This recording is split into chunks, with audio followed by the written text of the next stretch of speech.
que mais, Lima? Sabe o que eu marquei hoje? A gente tem o grupo de mídia, né? Que é o que me ajuda lá nas postagens das mídias sociais e tudo, né? E antes da reunião a gente estava combinando, Everardo, bem-vindo, nós estamos combinando que nós vamos lá na Guarapiranga, nós vamos velejar na Guarapiranga, né? Vou alugar lá um veleirinho, né? E eles estão animados, né? Vamos velejar. Né? Eu só não falei para eles que eu estou na minha quarta aula, quer dizer, ainda não estou com toda a bola ainda, né? Mas é bem legal. Capitão, então, também. Nossa, mais um, hein? É.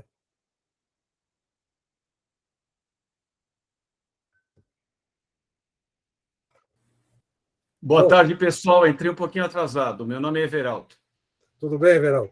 Então vamos lá. Vamos, em respeito a todo mundo que chegou, vamos começar então. Então, eu sou o Lino, né, o gestor Polirretro do Boa, que eu comentei agora há pouco.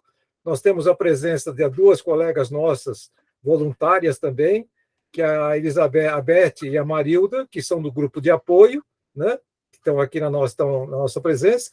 E nós três, em conjunto, fizemos essa apresentação que vocês vão ter a oportunidade de ver, né? Ela foi toda ela, para nós é inédita, né? Foi toda ela baseada nos trabalhos que nós fizemos ano passado com os alunos e com os mentores, né? Tudo começou no primeiro semestre, quando alguns alunos estavam reportando um problema muito sério de pertencimento, de problema de racismo, coisas que o valham. Aí, isso nós entramos com essa pesquisa de pertencimento, e pouco para frente nós entramos com uma outra pesquisa, que é uma pesquisa tanto para mentores quanto a mentorandos. Eu quero saber como está o trabalho aqui dentro, o que está faltando, o que não está dando certo. E enchemos o saco. Como eu enchi o saco de todo mundo aqui, eu enchi o saco para o pessoal realmente participar dessa pesquisa, né? E o resultado foi muito rico, e como vocês vão poder ver, modéstia à parte, acho que as duas trabalharam muito nelas. Eu fiz a parte técnica lá do PowerPoint, essas encrencas todas, né? Mas quem fez a obra é das duas aí. Eu só fui o escrivinhador da coisa, né? Tá bom? Então eu vou começar a apresentação e logo eu já passo a palavra para elas, então.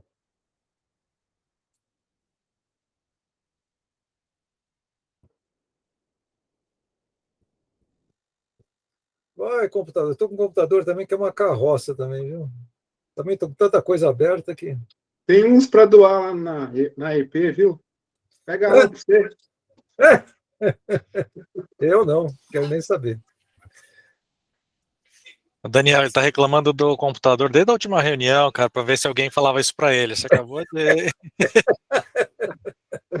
Ele está querendo que alguém faça uma vaquinha para ele ganhar também um. Então vamos lá. Então Então vamos oficialmente começar a brincadeira aqui. Então todo mundo está vendo o PowerPoint aí, né? A apresentação? Sim. Tá. Sim. Então é um treinamento de mentores 2023 que nós estamos fazendo agora. Ixi, só tinha testado antes, estava funcionando. Está aqui. Então, como eu disse, são baseados em pesquisas internas, né? Opa, caramba, não pode apertar nada aqui. Foram conduzidas duas importantes pesquisas internas para proceder à correção de rumo. Pesquisa sobre pertencimento aos alunos. Foram identificadas muitas vulnerabilidades, inclusive racismo estrutural, que eu já adiantei um pouquinho, tá bom? A pesquisa sobre desenvolvimento da mentoria para mentores e mentorandos, foram identificados pontos de fragilidade de muitos alunos e necessidades de mentores com muitas propostas de melhoria ao nosso programa. Tá? Só para nós mostrarmos quem são nossos alunos, efetivamente. Tá? Eles são oriundos do processo de cotas da USP, os 50% de quem entra na USP, ele entra por cotas sociais, né? Dentro dessas cotas sociais, de 50%, eu tenho 20% reservado para preto, pardo e índio, seria indígena, os PPIs, né? Então, isso que você está vendo no quadro. Bem-vindo, João. Essa que você está vendo no quadro é o perfil dos nossos alunos, né, do ano passado, que nós fizemos. Quando eles entram, eles participam de uma enquete, e essa enquete é aquilo que reflete como a nossa identidade, né? Gênero ao nascer, nós temos 27,8% de mulheres, né? Que é bastante grande para uma área de exatas, vamos dizer assim, na Poli não dá 20%. Etnias declaradas, você pode observar que eu tenho mais preto e pardo do que branco, vamos dizer assim, que são etnias declaradas, né? E nós temos a identificação sexual de hétero e não hétero, 16%, seria os LGBTQIA+, né? Que reflete bastante bem, ele é mais do que a nossa sociedade como um todo, né? Todas essas informações são coletadas de forma anônima no formulário de entrada dos alunos.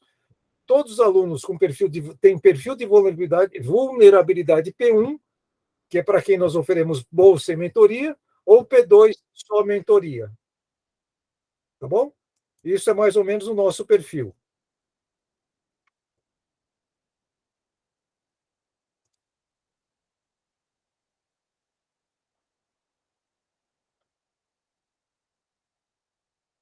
O que é importante para os mentorandos? Agora eu passo a palavra para a Beth e para a Marilda, tá bom? É a palavra de vocês, meninas. Boa noite a todos, a todas. Nós vamos começar pensando nesse aluno que o Lino acabou de descrever. Nós temos que lembrar ainda que esse aluno é um aluno que está vindo do ensino médio. E como é que é o ensino médio? O ensino médio tem uma classe pequena, mesmo aqueles que fazem cursinho, as classes não são tão grandes.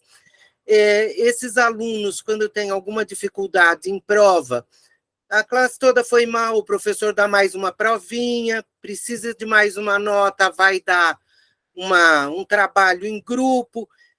Ele tem reunião de pais, mesmo na escola pública, então o pai pode também dar uma força. Os professores cobram, ajudam. Enfim, ele tem mesmo que pequena, ele tem assessoria. Quando o aluno chega na Poli, não tem mais assessoria nenhuma. É esse o aluno que a gente está recebendo, que até então foi paparicado e agora não é mais. Ele tem que caminhar sozinho. E daí é que entra o mentor, nós.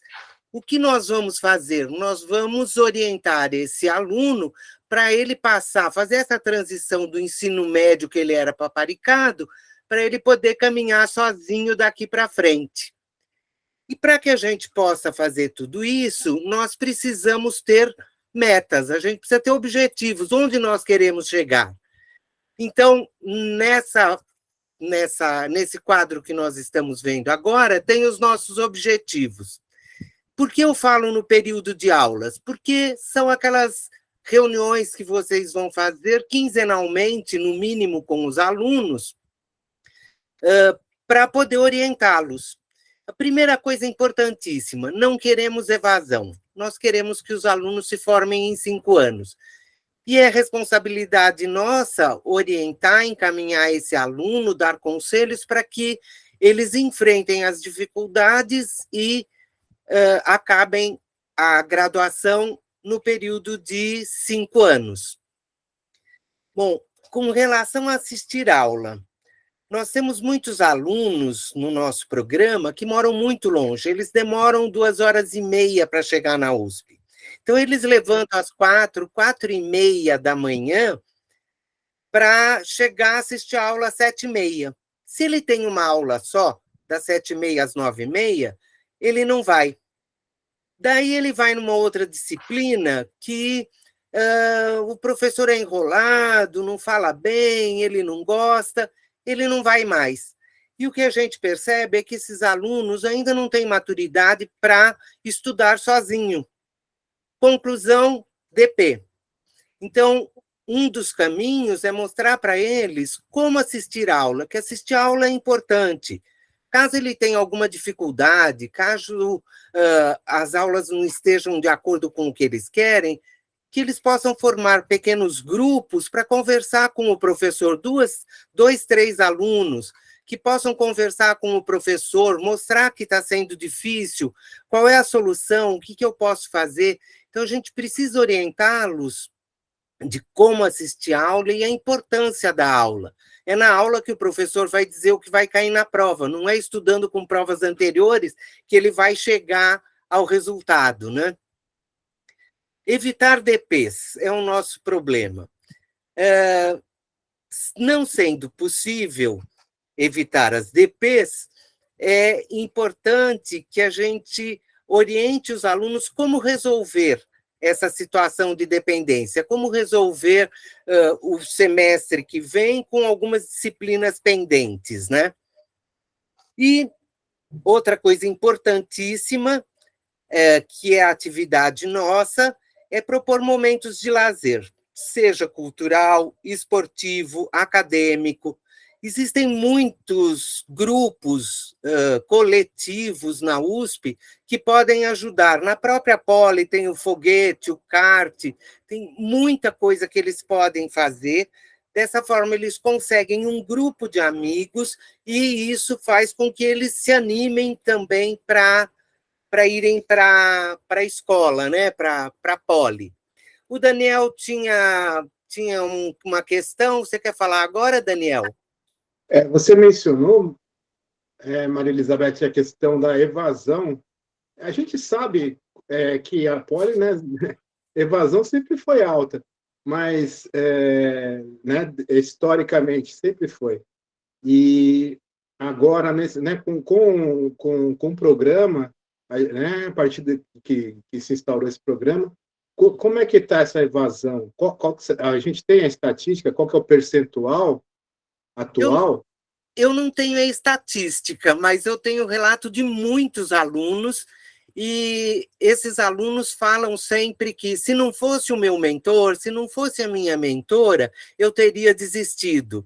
Eu não consigo dar continuidade, eu fico desanimado porque eu estudo, vou mal, não tenho amigos, me sinto fora porque ninguém se parece comigo. Se não fosse o meu mentor, eu não estaria aqui. Na reunião que nós fizemos na pizza no ano passado, vários alunos vieram conversar comigo falando exatamente isso, que graças ao mentor ele permanece na Poli. Então, eu acho que é realmente importante o nosso papel, que a gente faz diferença na vida desses meninos, sim. É isso, Daniel. Fala, Marcos. Oi, desculpa interromper, mas é uma dúvida que eu tenho que ainda não me saiu da cabeça no quesito técnico aí. Esses alunos que entram no esquema de cotas, eles passaram pela FUVEST, certo? Sim, Certo. sim. Fizeram prova como os demais, Então, nós estamos falando de pessoas que realmente eles conseguiram passar por um processo de vestibular que é difícil. Então, não é um aluno que foi pego lá e falou assim, ó, você é uma minoria, esquema de cota, venha direto. Não, eles concorreram. A diferença que existe, né? Existe a entrada por livre concorrência e por cotas. Se você mantiver só livre concorrência, dos 100% dos alunos que entraram por cota, entrariam 5%. Tá? Não, entendi. Então, assim, metade entrou pelo ranking da FUVEST não cota, Normal. então essas notas normalmente são as mais altas. Isso. E o pessoal da cota entrou também na ordem das notas, só que, proporcionalmente, historicamente, as notas deles foram mais baixas. Então, tem esse quesito também. Eles têm, provavelmente, uma certa dificuldade para acompanhar o ritmo junto com os outros. Isso. Tem uma pesquisa que foi feita pela reitoria dos alunos, como se saem os alunos que são cotistas na escola, né? Eles conseguem, em 2 anos, praticamente equiparar aos alunos que não estão. Demora mais ou menos uns 2 anos, a evasão deles é um pouco maior, mas eles, em 2 anos, estão par e passo, mais ou menos, com todos os outros.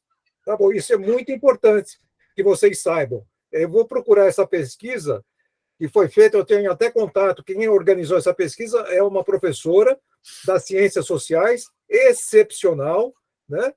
E o que ela mostrou, por exemplo, ela tem um outro, ela dá bolsa por um outro sistema. Inclusive, nós perdemos 20 bolsas do Itaú para ela, tá? E é porque ela dá bolsa para toda a USP, não se limita à Poli. Então, ela tem outro foco bastante diferente, né? E dentro dos alunos bolsistas dela, 90%, teve 5, 6% de evasão, não passou disso, foi menor do que a evasão dos alunos que entraram por livre concorrência, tá bom? Esse é um dado interessante. E eu vou procurar essa pesquisa, depois eu passo para todo mundo. É importante saber aí, só um instantinho, Guilherme, os alunos, principalmente no primeiro ano, têm muita dificuldade em cálculo e física. Por que cálculo e física? A física começa botando lá um monte de integral e em cálculo eles estão começando a ver derivada. Os alunos que vieram de escolas particulares, em geral, já tiveram cálculo, então eles dominam, vão sem problema. Esses alunos cotistas não tiveram cálculo, então eles têm muita dificuldade. Essa é uma coisa que a gente precisa sempre ficar atento. Providenciar, assim, pedir que os alunos providenciem grupos de estudo, que falem com alunos veteranos, que procurem os monitores de cálculo. Tudo isso ajuda muito esses alunos a se adaptarem, a acompanharem o curso de cálculo e de física. Guilherme ia falar, desculpa, pode falar, Guilherme. Que isso, Beth. Eu só queria trazer um relato do menino que eu fui mentor no ano passado. Ele foi super bem, acho que ele pegou uma REC só durante o ano inteiro, então acho que apesar de todo o déficit que teve de ter estudado em escola pública a educação inteira, ele conseguiu tirar o atraso e com o estudo ele conseguiu ir super bem, e provavelmente ele foi melhor do que gente que veio de escola particular, então acho que ele conseguiu tirar o atraso. Então, respondendo a outra pergunta, acho que existe um déficit, existe uma diferença em todo o histórico escolar, mas o pessoal que entra por cota, ele não é desqualificado, o pessoal não é fraco, não tem uma diferença gigante entre a educação e histórico escolar deles. Eu acho que com esforço eles conseguem tirar esse atraso, sim. É legal isso que você falou, viu, Guilherme? Importante, bem importante. Legal. Roberto, Daniel queria falar também? Ele já falou. Roberto? Não, eu só complementando, eu queria dizer assim, também do exemplo do que eu tive com o meu mentorando, foi um pouco contrário até do exemplo que deram agora.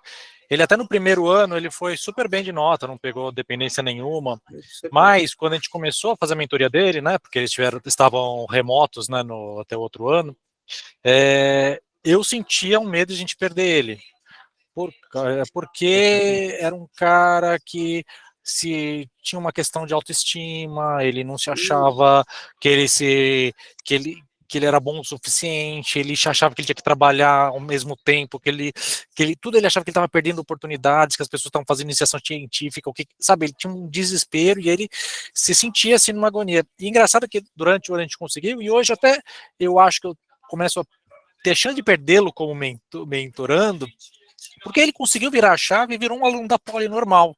Ele tomou o DP, ele pegou o DP agora, ele está pior do que ele estava antes, mas quando eu falo com ele, ele está leve, ele percebeu que a vida é assim, e vai atrás, e hoje eu já não acho que é um cara que vai evadir, vai saber, pode acontecer o que for, mas eu vejo assim, a grande fragilidade dessas pessoas, quando ele entra, ele acha que ele é um bichinho estranho, que ele não devia estar ali, que colocaram ali, o que eu faço agora, sabe? Eu acho que aí é onde está a maior oportunidade, onde está o nosso maior desafio, é de fazer a pessoa se sentir que faz parte de um grupo, e que todo mundo se ferrou, e que quase todo mundo tomou DP mesmo, e vamos em frente, entendeu? Acho que é essa que eu acho que é a maior dificuldade, pelo menos, uma amostra pequena de um mentorando que eu tive, mas eu queria dividir com vocês aqui. Esse relato seu, Roberto, é um relato que aparece em muitos depoimentos de alunos, viu? Não foi só o seu. Ele vai bem, mas não se sente. E eles não se sentem incluídos por várias razões, né? E ele não. Por isso que eu coloco aí como último item, incentivar esses garotos e garotas a procurarem, de fato, grupos onde eles possam se sentir pertencentes à Poli e à USP. Eles têm que ter uma autoestima fortalecida. Eles se sentem inferiores mesmo, a grande maioria deles. São raros os casos que se sentem bem, a grande maioria se sente bem excluído do ambiente da Poli, né? Fala, Hélio. Bom, fechando aqui o que a gente está falando, então, durante o período de aulas, é muito importante que a gente converse com eles sobre esses temas. A autoestima, ou seja, vamos propor atividades de lazer, encontros, que eles possam ter vontade de acordar às 4 horas da manhã e ir para a USP. Evitar as DPs, dando orientações para assistir a aula, como estudar. No site, inclusive, do Poli Retribua, nós temos orientações na seção de alunos de como estudar. Vocês podem ler as dicas que tem lá, que ajudam vocês numa conversa com os alunos. Agora a gente vai poder falar um pouquinho do período de provas. Normalmente... Espera um pouquinho só. Pois não. Hélio, você tem uma palavra? Era só relativa, só para fechar esse tema aqui, desses grupos de lazer que a Beth mencionou, isso tem alguma informação lá no site do Poli Retribua também? Porque, assim, como eu saí faz muitos anos, né? Então, na época, tinham poucos desses grupos, tinha Atlética e o Centrinho, né? Então, eu ponho lá no site. Tem lá? Não tem, mas vai ter. Depois daqui eu ponho lá. Para a gente ter essas ferramentas, né, para poder orientar eles, né? É fundamental conhecer para poder, entendendo quem é o seu mentorando, você poder sugerir, olha, por que você não faz vôlei? Ou vai fazer kart, porque gosta de carro? E dar sugestões, acho que é esse o caminho mesmo. Vamos aguardar agora, vamos seguir um pouquinho, deixa falar uma etapa, depois a gente abre para discussão. Porque senão nós vamos ficar aqui umas 2 horas. Tá? Senão nós vamos sair daqui. Então, no período de provas, é muito comum os mentores falarem assim, o aluno agora está estudando, então eu não vou incomodá-lo. E isso é péssimo. O que é importante no período de provas? Na semana que antecede as provas, é importante que você mande pelo menos uma mensagem de WhatsApp perguntando, está estudando? Está tudo bem? Está conseguindo? Está organizado? Ele vai falar, estou cansado, já quero desistir. Daí, aquela coisa da autoajuda, né? Melhorar a autoestima. Não, vai dar certo, continue estudando. Incentivá-lo a estudar. Estudar é uma coisa contínua, não adianta estudar só na véspera da prova, isso a gente tem que falar sempre, mas essa semana eles, de fato, param para estudar. Então, é importante que a gente ajude nesse período, melhorando principalmente a autoestima desses alunos. Bom, na semana de provas, é legal que você saiba, terça-feira ele vai ter prova de cálculo, quinta-feira prova de física. Então pergunta à tarde, foi bem? Está tudo bem? Você está animado? E ele vai te dar alguma resposta. Isso é muito importante. Eles sentem que você está muito preocupado com ele, que você está junto dele quando você faz isso. Então, apesar de ser um período que ele está estressado, é aí exatamente que você entra para desestressar, para animar, para dar coragem para ele conseguir. Se ele, na semana seguinte, quando saírem as notas, não for bem, orientá-lo a buscar ajuda, orientá-lo a resolver esse problema. É sempre importante analisar com o aluno por que ele foi mal. Você estudou? Como estudou? O que você fez? Fez as provas anteriores? Parece que não é o único caminho. Fez só exercício de um livro? Parece que não é o caminho. Então, procurar analisar com o aluno o que deu certo, o que foi bom e o que não foi bom. Isso é bastante importante. Seguindo, Lino, por favor.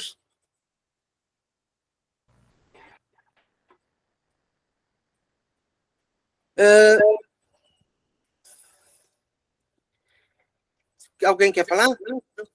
Tinha uma mão levantada, Beth. Acho que era da eu não sei quem era. Vamos deixar um pouquinho para frente. Tá bom. Tá bom, Camila. Ah, legal, Camila, só um instante. Para nós, mentores, o que é bastante importante para que a gente se mantenha sempre alinhado, para que a gente perceba as mudanças que estão acontecendo, os problemas que estão surgindo. Então, quando um aluno, um mentorando meu, reclama do cálculo, provavelmente o seu também. Que solução nós podemos encontrar em conjunto? E existem essa situação da autoestima, do me sentir perdido, vamos trabalhar juntos. Então, é muito importante que a gente participe das reuniões, é importante que a gente responda os questionários, porque são eles que geram, né, as mudanças. E quando você tiver alguma intercorrência séria, fale com o coordenador da sua cadeira e também comigo ou com a Marilda, que somos do grupo de apoio, porque nós, em conjunto, podemos encontrar uma solução e teremos um caminho contínuo. Eu e Marilda falamos também com os alunos, então é importante, quando você relata para o coordenador da cadeira, que você relate também para que a gente tenha uma linguagem comum quando a gente vai falar com o aluno. Era isso, basicamente. Vamos ouvir a Camila. Fale, Camila. Obrigada, Beth. Não, era só para complementar, quando vocês estavam discutindo sobre os coletivos, a gente está passando por uma reestruturação de todos os cursos em que está sendo solicitado que seja reconhecido 10% dos créditos de todos os cursos com atividades de extensão. Então, é importante que a gente encoraje esses alunos a participarem desses grupos, porque eles também vão conseguir ter um retorno em termos de créditos, né? Então, é um processo que está acontecendo agora, não vai ser implementado nesse semestre que está começando, mas quem sabe entre o próximo e o ano que vem, eu acredito que a gente já tenha mudanças nesse sentido também. Isso é bastante importante até para formar grupos, né? Para conhecer outras pessoas, porque é fazendo amigos lá dentro, tendo grupos, que eles vão se sentir acolhidos, né? Sem dúvida. Obrigada, hein, Camila? Agora a gente vai passar para uma parte que a gente gostaria que vocês participassem.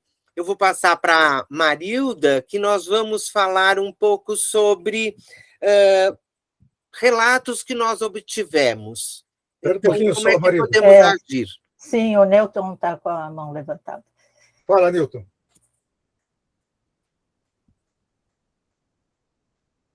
Newton, não estou te ouvindo.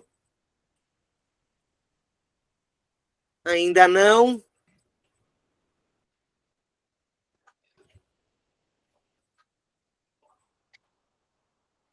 Então, vamos seguir, então. Depois ele... Conseguiu, Newton? Não estou te ouvindo ainda. Escutam ou não? Agora sim, Newton, pode falar. Perdão. Não, só para fechar esse tema dos alunos, né? Esse acompanhamento que você comentou durante as provas, antes das provas, depois das provas, é extremamente importante para dar essa segurança para eles. O ponto que eu comento é só tomar cuidado para não ser mais uma pressão sobre eles. Sim. Tá? Não é para pressionar, é para porque senão eles estimular. Isso, não pode ser às vezes pressão. não é nem intencional, intencional, mas às vezes de tanto você perguntar, ele se sente pressionado, fala, meu mentor está querendo saber como é que eu vou nas provas, tal. Então tem que ter uma dosagem nisso, é só essa contribuição. Boa, obrigada. Muito bom. Obrigada, Newton. Então, boa noite a todos e todas. Estamos aqui agora com alguns relatos pinçados da pesquisa que traduzem o sentimento desse aluno que Roberto teve a experiência, né, e que ele comentou como um desafio, e que nesse pequeno momento a gente pode perder esse aluno, esse jovem, porque ele está se sentindo excluído. Então, nós vamos inverter um pouco. A Beth, extremamente didática, foi trazendo sugestões com a contribuição de vocês, mas agora a gente vai fazer um pouco diferente. Vira um desafio, um exercício de escuta e reflexão pessoal de como a gente lidaria na mentoria com situações como essa, postas aí, né? Eu vou ler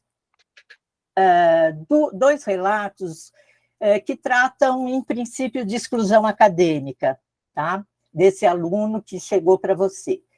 O aluno 1 diz: acredito que em muitas matérias, os professores não se preocupam com o aprendizado do aluno.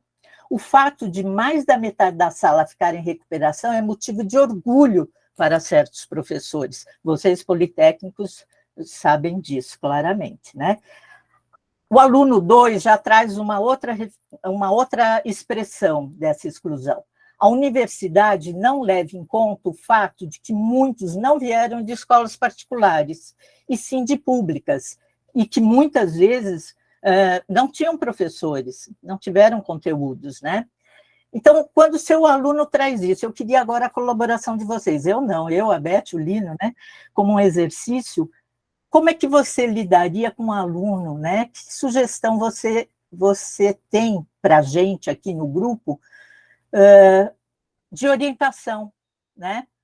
O que você faz diante dessa situação? Lembrando aquilo que Roberto falou, desse desafio para o jovem, que já está mal, não tem amigos, está na faculdade. E agora, José? Né?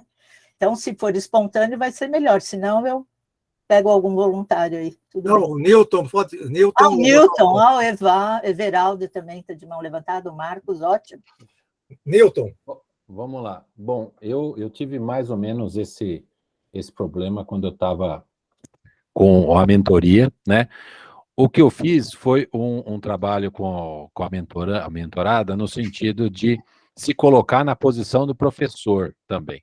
Eu falei, olha, esse professor tem um monte de alunos, primeiro ponto. Segundo, ele dá aula em diversas e às vezes não é nem da instituição dele, por exemplo, muitas vezes tem pessoal da física, matemática dando aula na Poli, e a Poli não é a área deles, né? Então, eu fiz esse lado de mudar, olhando um pouco do ponto de vista do professor. Quando ele se coloca do lado do professor, o que eu convidei ele é o seguinte: procure o professor na sala dele. E foi justamente isso que a mentorada fez e teve um resultado muito bom, porque, e isso eu já vi outras vezes, quando o aluno vai até o professor, primeiro, ele se destaca porque o professor normalmente fala, os caras também não querem saber de nada. Então, ele se destaca, né? Chegando lá, ele pode ver que o professor também se preocupa, porque provavelmente vai ser poucos que não vão nem receber, quase, eu acho muito difícil. Então, ele vai receber o aluno. E lá na frente, se ele precisar de uma nota, que foi o caso de um 0,1, o professor já sabe que ele foi lá e estava preocupado. Então, ele mais chance de conseguir ali um 0 alguma coisa. Essa é a minha contribuição. Muito bom, sugestão ótima. Everaldo, Marcos na frente. Oi, gente. Eu primeiro, assim, eu sou do tipo de pessoa que gosta de falar, então eu ficaria horas falando e conversando desses assuntos, assim, tá?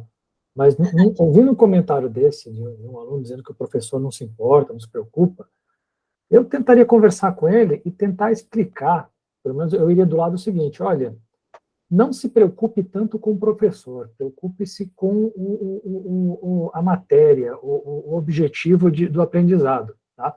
Porque na Poli, normalmente, na elétrica, dependendo da engenharia, você tem 3 professores para a mesma matéria ao mesmo tempo. Sim.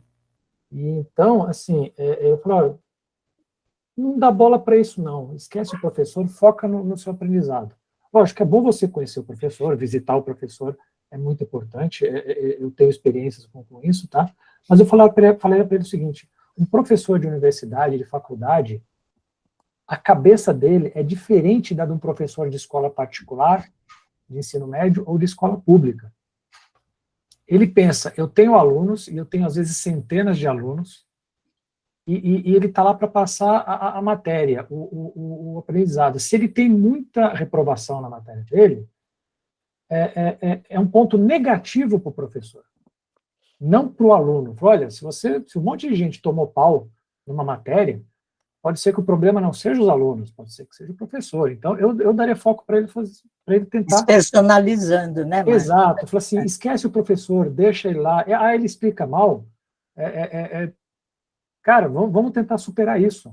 Vamos tentar dar um outro jeito. Vamos Forma tentar um grupinho, né, de estudo. Exato. Então conversa com outros alunos que acham a mesma Isso. coisa também, normalmente isso acontece. Mas, de novo, eu ficaria muito tempo falando com isso, eu tenho experiências de professores que eram... Na elétrica acontecia muito disso. A sala ia toda para ter aula com o professor só, ficava uma sala lotada e as outras vazias. Tá vendo? Então, eu contaria algumas histórias para ele, assim, para Isso, tentar acho tirar que essa bruxa contar do... histórias é sempre bom. Eles se referenciam e vê, puxa, não sou eu, não é comigo, né?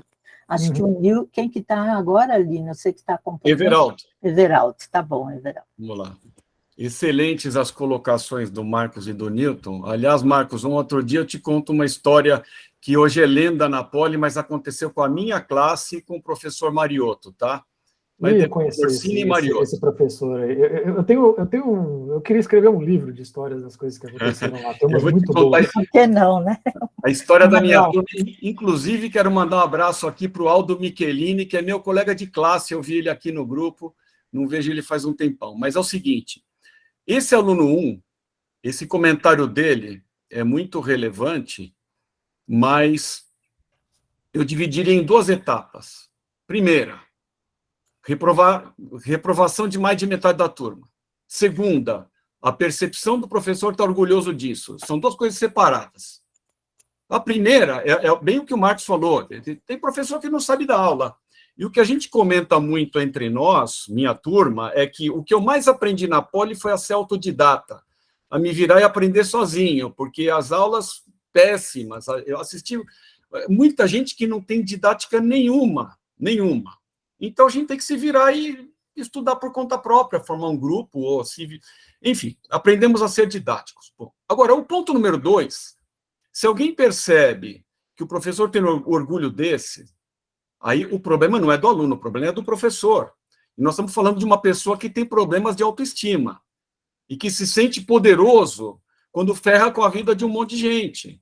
Isso é um problema psicológico do professor e não da turma, ele se sentir orgulhoso. Então, o nosso mentorando, ele tem que entender que, olha, o problema, meu amigo, não é seu, o problema está do lado de lá. E como é que você vai lidar com isso? Com essas sugestões excelentes que eu ouvi aqui do Newton, do Marcos, e é por aí. Mas a primeira percepção que o mentorando tem que ter é que ninguém está perseguindo ele em particular porque ele veio de cota, porque ele é preto, porque ele é qualquer coisa. Porque é aluno. É um individual, mas é um problema psicológico do professor. Ponto. Os professores estão lá porque eles são muito bons nos doutorados, nos pós-doutorados, nas teses, nos trabalhos maravilhosos, e eles vão dar aula. É isso, e não porque são didáticos. Exatamente. Enfim, é isso. Para mim, o problema é do professor, no segundo caso, e é um problema psicológico, mas o mentorando não tem que se sentir perseguido por isso, porque o problema não é com ele. Muito bem. Temos várias participações aqui, Lino. Nós temos várias pessoas que gostariam de falar. Eu vou fazer uma sugestão, Beth, Lino e turma.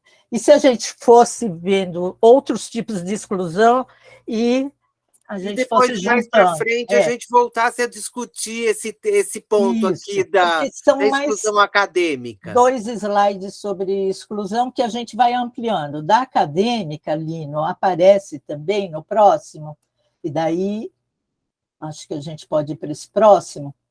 Estou tentando. Estou vendo. Cultural, eu tenho exclusão tecnológica, exclusão cultural e social. O aluno 3 relata, é muito difícil sentir pertencente à Poli, quando todos ao seu redor parecem muito inteligentes e muito bem financeiramente. Todo mundo parece diferente de mim. Ademais, sinto que sou o único periférico do curso. Conheço ninguém que compartilha da mesma cultura e dialetos da periferia. Por vezes me sinto sozinho. Já o aluno 4 relata, a USP, mesmo após a inclusão de cotas e expansão de auxílios, continua muito excludente e elitista. O sentimento de não pertencimento é algo constante. Então, ali, lembrando que Beth trouxe, Camila falou também de novos projetos, mas aí aparece a coisa, eu não estou no grupo, ele já não está falando do professor, ele está falando dos pares, né?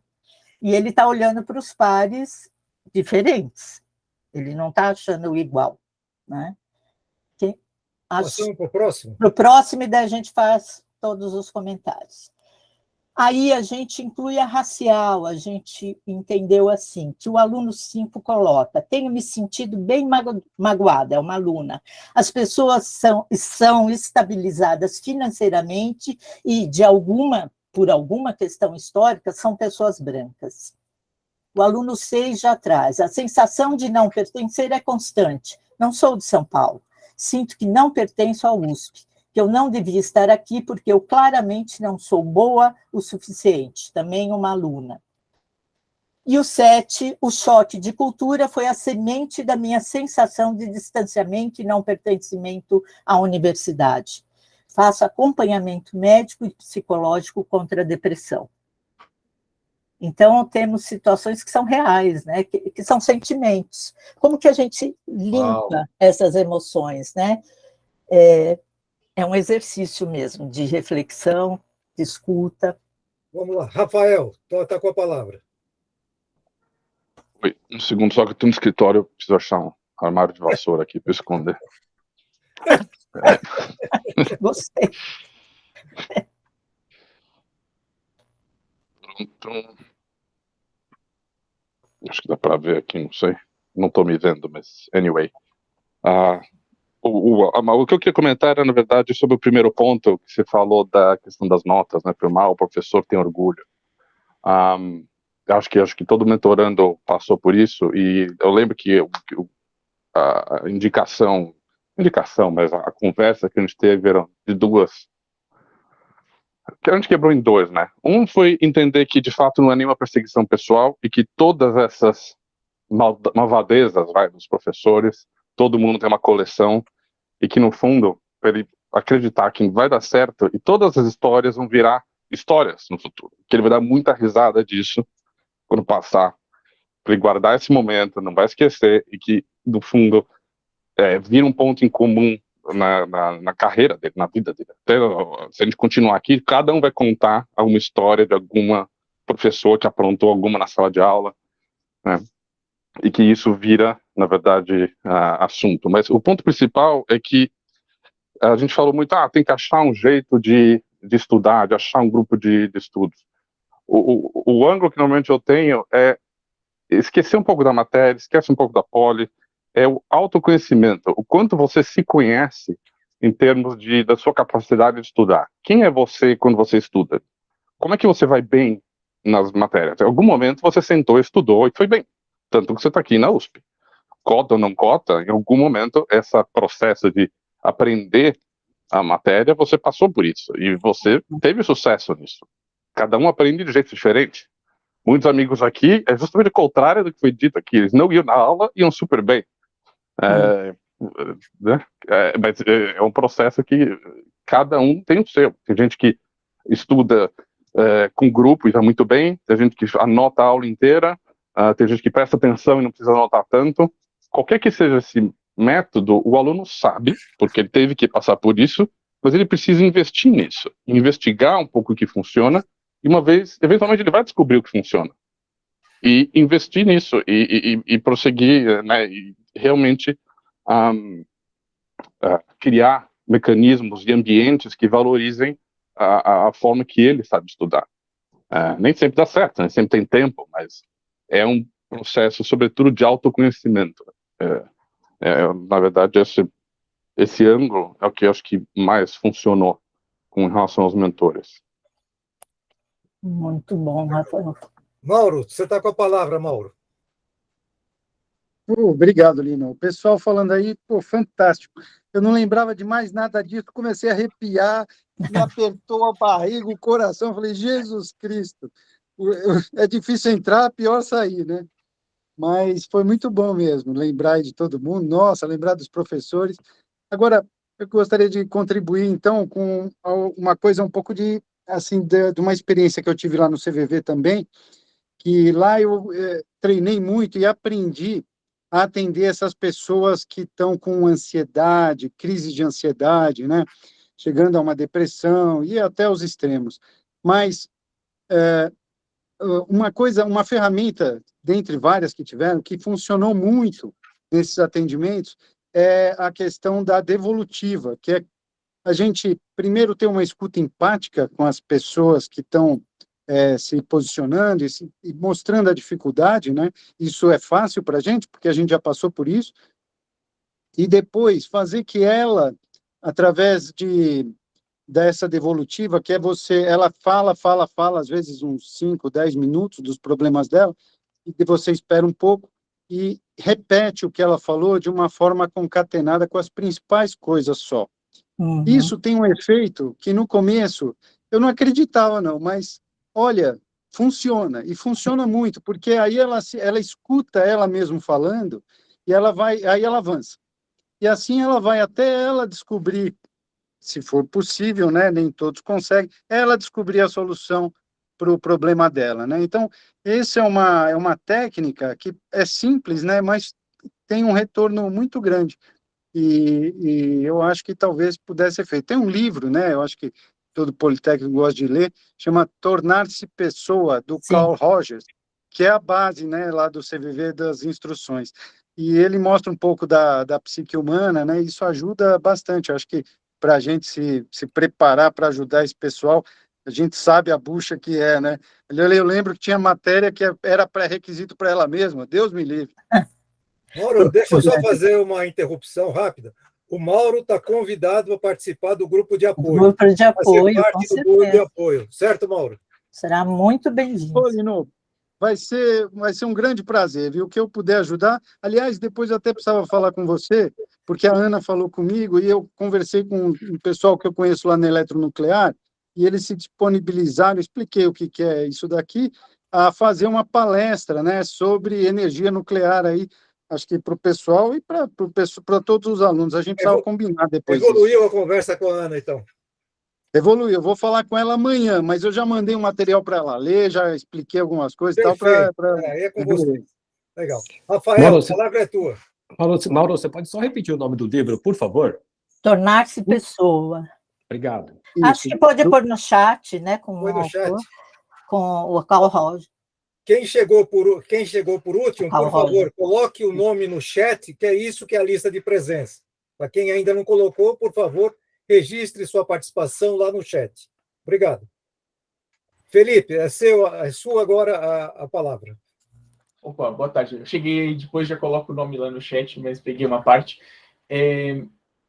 Falando de... Vou separar até em duas aqui. O primeiro caso e depois os outros eu vou juntar tudo. Talvez eu não seja muito exemplo ali da comunicação não violenta, que eu até desconectei um pouco do meu mentorado na última, e eu falei umas coisas até disso daí, que o professor não se preocupa muito com se você está aprendendo e tal, mas na vida também as pessoas não se preocupam muito. Você saiu da poli e foi trabalhar, o teu chefe não vai ficar, às vezes, se preocupando muito se você aprendeu a fazer aquilo ou não aprendeu. Então, o que alguém falou... Não quero cometer erro aqui de citar a pessoa errada, mas, né, do se conhecer, correr atrás para aprender e tal, isso vai servir na poli, vai servir depois quando você estiver trabalhando, empreendendo, enfim, qualquer coisa, e talvez seja um choque grande, e o jeito que eu falei talvez assustou a pessoa.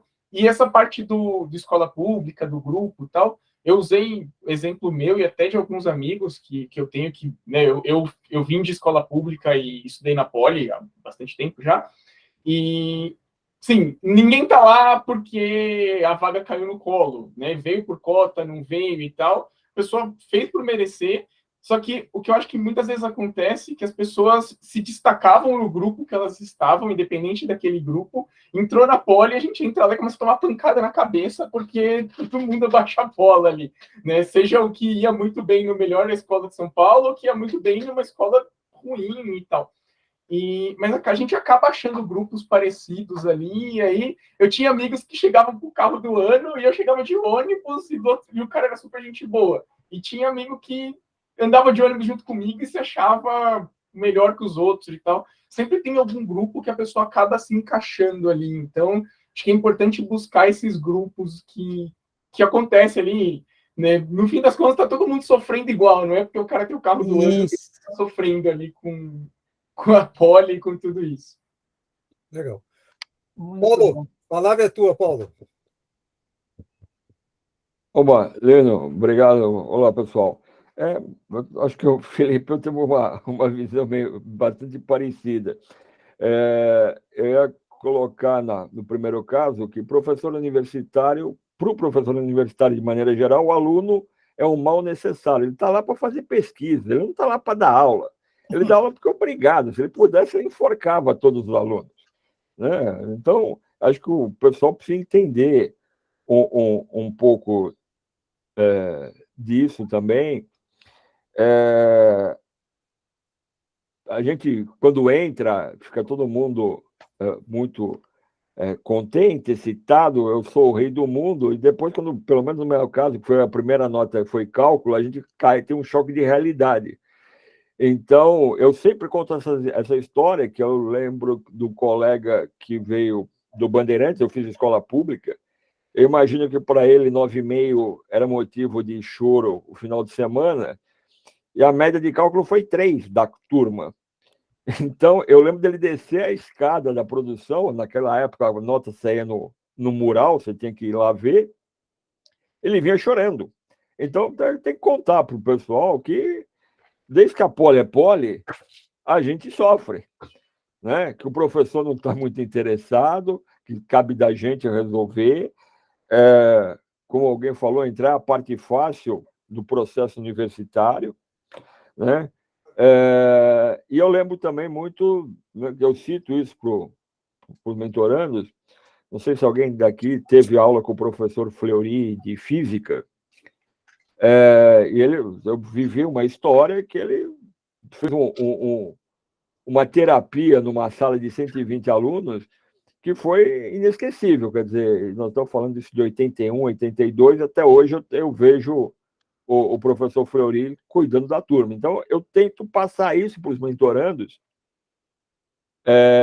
porque faz parte.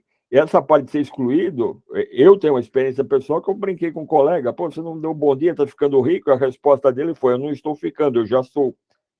Eu vivi isso, tá certo? No primeiro ano de faculdade.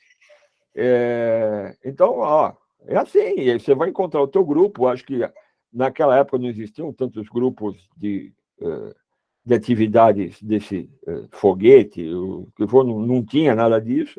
Acho que tem que realmente incentivar para que cada um vá encontrar o seu nicho e acho que a dor vai acabar unificando ou nivelando todo mundo, porque todo mundo vai sofrer, independente se veio da escola pública, da escola particular.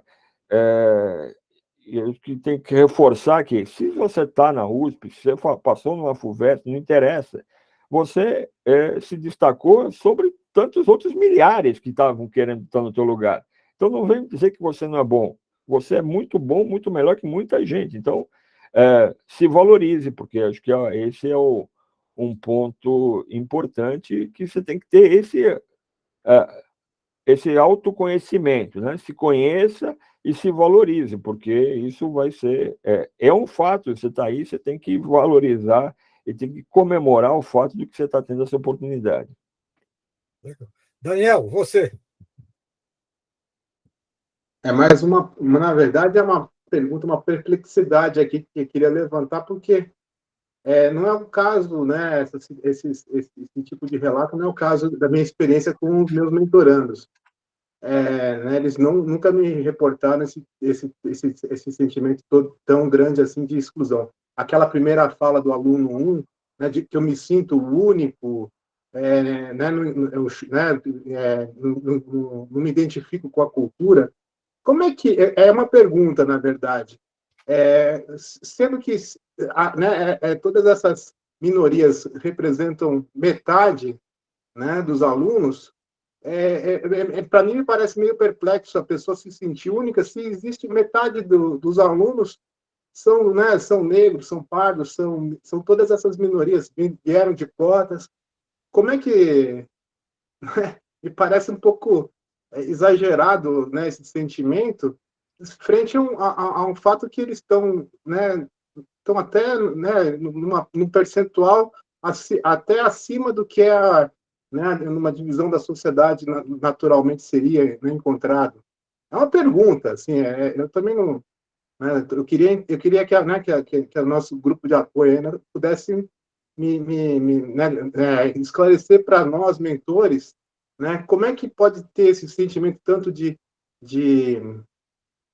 ser, né, exclusão, uma vez que eles, né, as cotas trouxeram essa inclusão. Como é que é isso, esse paradigma aí? Beth, eu posso só fazer um complemento com relação a essa pergunta do Daniel? Por favor. Os 50%, ele é 50% na universidade como um todo. Então, assim, a Poli ainda não chegou nesse percentual. Apesar de, nitidamente, a gente ver que esse número aumentou nos últimos anos, né? Então, é maior, até comentei sobre isso no chat, mas ainda não chegamos nos 50% na Poli, porque esse número é para a universidade como um todo e em outras unidades esse percentual é até maior. Mas só na para Poli complementar. É quanto, mais ou menos? Só para a gente ter uma ideia. É 10%? É 30%? Só para a gente ter uma noção de que realmente é uma minoria, entre aspas mesmo, né? Tem essa estatística? Eu não sei se essa estatística ela tem na escola. Eles devem ter, mas eu não tive acesso, né? Talvez o Lino, como gestor do grupo, possa solicitar. Mas, assim, pela minha amostragem da Civil, eu diria que chega em 30% fácil. Tá? Pela minha amostragem da Civil. Eu vi uma pesquisa hoje de 2021, os dados. A escola que mais tem alunos cotistas é a Fefelete. A Poli tem 43%. Isso, dados de 21. 43% dos alunos. Mas isso deve ser todos os anos, né? Para quem não sabe, a Camila é professora da Civil, atual professora na Civil, tá? Nós temos no nosso grupo, tem muitos professores da Poli aqui, tá bom? Que bom. Então, a gente tem bastante contato com a docência da Poli e eles estão aqui para defender a Poli, lá, defender a docente, né? Tá bom? Depende do docente, hein? Eu não defendo todos, não. Aquele do primeiro relato, não, né? Eu estou totalmente de acordo com os relatos relacionados aos docentes que se glorificam de dar pau em 50%, 60%, 70% da turma. Eu concordo plenamente que o problema aí não está no aluno. Acho que, Daniel, tem também... Você está falando de adolescentes que estão chegando à universidade, já vem mesmo com uma carga histórica, né, de exclusão, e encontra seus pares, então são sentimentos, são jovens, não necessariamente adolescentes, né, tem vestibulandos, né, recém-entrados na Poli, que são mais velhos, mas ele está numa situação onde ele sente a diferença. Aqui mesmo, numa rápida reflexão, nós lembramos das nossas histórias de exclusão, né? Um sentimento, em algum momento, de desconforto, vamos dizer, se não de exclusão, de desconforto com relação a ser diferente, por alguma razão. Newton. Então, tem aí uma história que não é só porque entrou na faculdade, poxa, eu já deveria estar tranquilo. Acho que tem bastante coisa junto aí. Pronto, Lino. Fala, Newton. Mais do que dar uma receita, o que eu quero colocar é um pensamento, porque vendo esses alunos 5, 6 e 7, né, com esses sentimentos de exclusão, primeiro que assim, na minha época eu já senti, entre Poli e USP já tem uma separação, né? Então, isso é o interno, ok. Mas o que eu queria chamar a atenção é para o externo, porque esse aluno que muitas vezes ele teve dificuldade, mas dentro de um grupo onde ele vive, ele conseguiu entrar na USP, ele pode ter sido excluído pelo grupo que ele sempre viveu. Né? Então, falar, agora você é do pessoal lá e não é mais da gente, ou meu colega tem que trabalhar para sustentar a casa dele e eu estou aqui estudando o dia inteiro, eles estão falando que eu não... Então, quando a gente pergunta de exclusão, pode ser que ele fale também da USP, porque ele não se sentiu incluído e ele está num processo, como se diz aí, tem alguns comentários, às vezes é mais fácil, mais difícil, mas está no processo. Mas principalmente também porque ele foi excluído no grupo que ele existia. Então ele está num vácuo. Sem lugar, né? Nem aqui, nem lá. Então, meu pensamento aqui muitas vezes vale conversar um pouco para ver se também não é isso, e até acalmar ele, falar, olha, você não está negando da onde você vem, não, porque você entrou num lugar que outros seus amigos não conseguiram entrar. Então, trabalhar um pouco isso, esse é o meu comentário. Muito bom. Fala, Guilherme.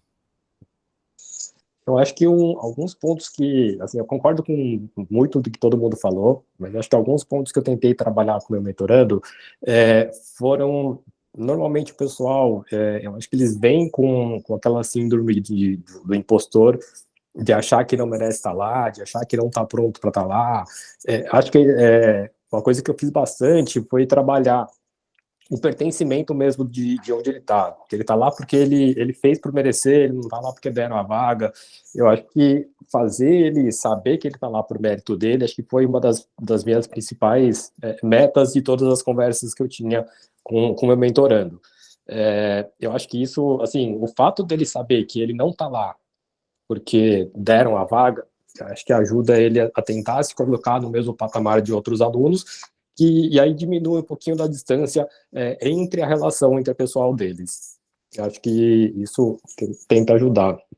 E esse relato do aluno 7 que me pegou de um jeito extremamente forte. Em vez de ele estar contente de ele estar numa faculdade de primeiro nível, ao invés de ele estar feliz por isso, a pessoa entra em depressão. Acho que isso, assim, me doeu no fundo da minha alma saber disso. Legal. O próximo, AF Vasque. Eu não sou, tá como AF Vasque, não sei quem é. Oi, sou eu, André, aqui. Fala, André. Eu não fui mentor, é o primeiro ano que eu estou participando como mentor. Eu queria deixar uma sugestão, que eu não sei se já tem esse canal, mas vários desses temas, se eu fosse o mentor, eu acho que eu tentaria fazer uma ponte com outros bolsistas que estão há mais tempo, né? Então, se falar com um cara que é bolsista e está no 4º ano, 5º ano, 3º ano, eu acho que às vezes esse bolsista vai saber até melhor que eu, ou que às vezes qualquer mentor, de contar a experiência dele, né? Acho que ter essa ponte, eu não sei se tem fácil, mas eu ia tentar indicar para ele falar também com outros bolsistas. Só para dar a sugestão, não sei se tem esse canal. Muito bom. Ele está sendo restabelecido, eu acho, né? Existem, mas eles são meio ainda pouco usados. Marcos. Oi, gente, eu vou ser breve, porque eu tinha que estar numa aula lá do PS, lá, inclusive eu vou correr aqui, tá, gente? Perdão, tá? Mas, olha, eu acho que é o seguinte, eu tive treinamentos de escutativa, comunicação não violenta, análise de feedbacks e tudo mais, mas eu acho que, primeiramente, tá, quando eu ouvisse um relato desse tipo de exclusão, de falta de pertencimento, de depressão e tudo mais, eu sinceramente, a primeira coisa que eu faria era procurar o grupo de apoio, porque eu acho que a gente precisa sempre ter uma orientação, porque o nosso papel ali é de ser mentor e não psicólogo, tá? Então, eu tomaria um cuidado especial de repente, estar ali naquela posição e evitar aquilo lá, não, eu passei por isso, não se preocupe, vai ficar tudo bem. Então, acho que essa é a primeira coisa. Mas, de cara, eu primeiro não negaria, não tentaria começar o assunto como, calma, não é bem assim. Tá? A USP é elitista? Sim, ela é elitista. Bota a camisa da USP e anda por aí com a cabeça erguida, porque não interessa, você está lá dentro, está apanhando, todo mundo apanha, é normal, você vai sair de lá muito fortalecido, e realmente, é elitista sim, não se preocupe, você não está errado. Tá? Mas tudo termina bem. Eu acho que é um approach de não negar o que acontece. Assim, realmente, existem tribos lá? Existem. Normalmente você vai encontrar a sua, às vezes até fora da faculdade. Ali na FEA, no bandejão da física, isso é um processo, isso se forma, isso se cria. Então, assim, ok, realmente, tem o pessoal da escola particular, do carro do ano? Tem. Tá? Mas a prova que eles vão fazer vai ser a mesma que você vai fazer. Isso é algo que acontece, normal. Tá? Era isso. Legal. Muito bom. Fala, Marcos. Desculpe. Excelente. Roberto. Só para não estender demais, o que eu queria contribuir aqui, principalmente para os mentores novos, é a gente tentar achar uma receita que atenda todo mundo, né? Sim. Então, eu senti isso com o mentorando, e ia falar para vocês, uma coisa que a gente quer falar para o mentorando, tem tudo que ele pode fazer na poli, que ele pode fazer aula de inglês, que ele pode fazer esporte, que ele pode participar de grupo. O meu mentor, por exemplo, ele tinha um desespero, ele não está conseguindo fazer tudo que ele deveria estar fazendo. E o meu feedback para ele foi exatamente o contrário, de você, foca na escola. O teu objetivo agora é passar de ano. O ano que vem se pensa, e ele tinha um desespero, ele achava que ele ia se formar e ele não ia ter tido os extras todos que ele deveria ter, porque ele achava que ele se formando na poli, sem ele ter feito os estágios em todos os laboratórios, ele não conseguiria arrumar emprego. Então, assim, a minha contribuição, eu acho que o mais importante aqui é a empatia. A gente, no primeiro encontro, eu até no primeiro encontro, quando eu senti já isso com ele, lembro que o Lino já começou na hora de falar assim, não, porque tem curso de alemão, tem curso não sei o quê, eu falei, esquece isso, vamos puxar ele para cá, calma que o tempo é outro. Então, assim, eu acho que o mais importante aqui acho que é a empatia e a gente identificar onde está a oportunidade de cada um, e não existe uma receita única, porque senão a gente pode agravar o problema, e como falou, a gente é engenheiro e não é psicólogo, né? André, de novo? Não, desculpa, esqueci de abaixar aqui. Ah, tá bom. Então vamos passar para a próxima etapa, que essa aqui é a primeira etapa, agora tem a segunda. Temos aí o resultado também de uma pesquisa que foi sobre a qualidade da relação mentor e mentorando, e o que a gente levanta é que tanto da visão do mentor como na visão do mentorando, vocês vão ver daqui a pouco, a grande questão é a comunicação. De certa forma, falamos disso até agora, né? Então, empatia, vínculo, regularidade, não tem receita, porque se é olho no olho, a gente vai procurar entender qual é a demanda do outro, né? Com uma escuta cuidadosa. Mas quando a gente pensa sobre comunicação, o que apareceu na pesquisa, como fala tanto do mentor como do mentorando, foram essas aí relatadas.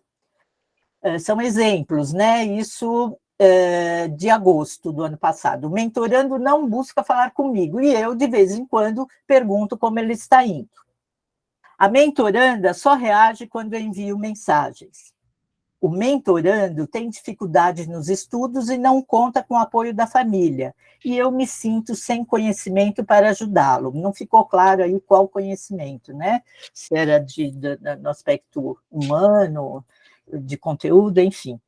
E no próximo, na visão do mentorando, Lino, acho que daí o pessoal comentar, que é o meu último exercício aqui. Na visão do mentorando, o que ele traz sobre a comunicação é isso. No começo eu conseguia falar com o meu mentor, mas depois ele sumiu. E faz muito tempo que eu não tenho contato. Faz um tempo que eu não falo com o meu mentor, mas foi descuido da minha parte. E o último traz uma visão muito positiva, que eu gostaria de fechar, inclusive, com ela, da importância que esse mentor pode trazer na vida do mentorando. A visão do mentor me auxilia a enxergar além do ambiente acadêmico, me faz enxergar a mim mesmo. Olha, isso aí é um encanto, né? Quando a gente consegue que o outro se enxergue, é porque a gente estava olhando para ele também. É minha posição, né? Então, temos aí essa pesquisa na qualidade de relação para vocês pensarem também, né? Como a comunicação é importante. Eu estou muito satisfeita com a colaboração de todo mundo, gostei muito de ouvir as experiências, as possibilidades, as sugestões, não são receitas mesmo, por quê? Mas pelo menos se dá um respaldo. E o grupo de apoio, com certeza, né, sempre estará atento a colaborar nessa reflexão, porque não sabemos tudo também, né? Porque a minha formação não é em exatas, apesar de eu ter um certo gosto pelas exatas, eu sou orientadora educacional, familiar, pedagoga, psicopedagoga, mas toda voltada ao atendimento de pessoas, também com CNV, enfim. É isso, acho que é isso, né, Beth, Lino? Eu queria fazer um fechamento rapidinho, deixa eu só achar aqui, deixa eu só meu computador funcionar. Eu queria só fazer mostrar uma.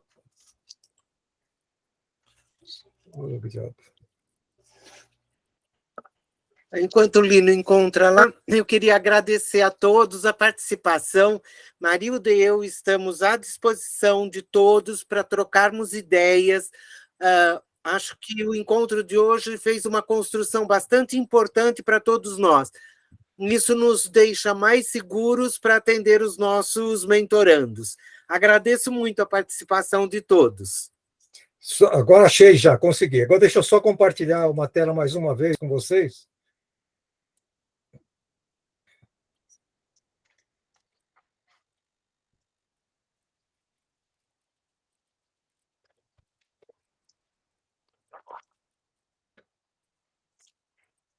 Isso aqui que você está vendo é o nosso site, tá? Na área dos alunos, que você pode ter aqui, eu tenho o cadastro dos alunos que vão entrar agora, tá bom? E aqui embaixo eu tenho orientação dos alunos. Então, aqui, aquilo que a Beth havia comentado agora há pouco, tem algumas orientações para servir de guia no atendimento de vocês com seus alunos, tá bom? Só para dizer que tem essas informações aqui, elas são um breve guia para poder começar a trabalhar, saber o que está acontecendo, o que não está acontecendo, tá bom? Em princípio. E todos os nossos eventos, eles estão registrados aqui na área de eventos, nessa parte que está aqui. Aqui, por ordem, nós vamos ter tudo aquilo que está acontecendo no Poliretribua no primeiro semestre, tá bom? Só para vocês terem noção do que está acontecendo, que está aqui. Saber como é que nós estamos trabalhando. E, por último, eu acho que é só Oi. Acho que é importante que os mentores conheçam o calendário do primeiro semestre. Você tem também aí no site, sabe? Período de provas, período de aulas. Acho que é importante que vocês saibam. Acho que tem isso no site. Tem, Lino? Tem. Espera um pouquinho só.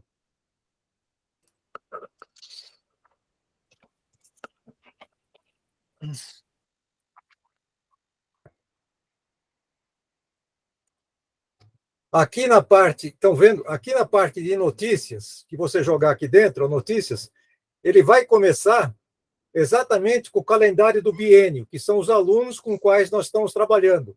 Quer dizer, aqui você sabe exatamente quando ele vai ter prova, quando não vai ter prova, e assim por diante. Nesse mesmo quadro, eu tenho os grupos de voluntários temáticos em andamento. Só para vocês saberem, eu tenho o pessoal da newsletter, eu tenho o pessoal que me ajuda no grupo de mídia, e tenho o grupo de caça emendas parlamentares, tá bom? Que nós estamos atrás de dinheiro. Campanhas de doação em curso, campanha de notebook, nós precisamos doar notebook para os alunos que estão entrando, né? Eu tenho uma outra campanha que doem o ingresso.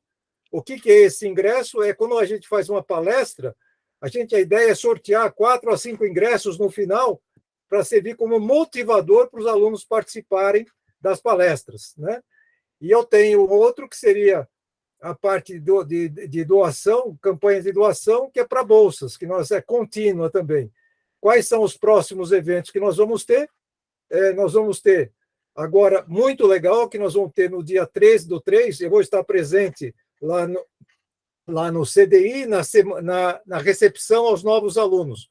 Eu vou fazer lá uma palestra para eles, apresentar o Poliretribua, e a partir daí que eles vão fazer a matrícula, vão fazer a inscrição no nosso programa, tá? É a primeira vez que nós estamos fazendo a inscrição, convidando os alunos para mentoria só.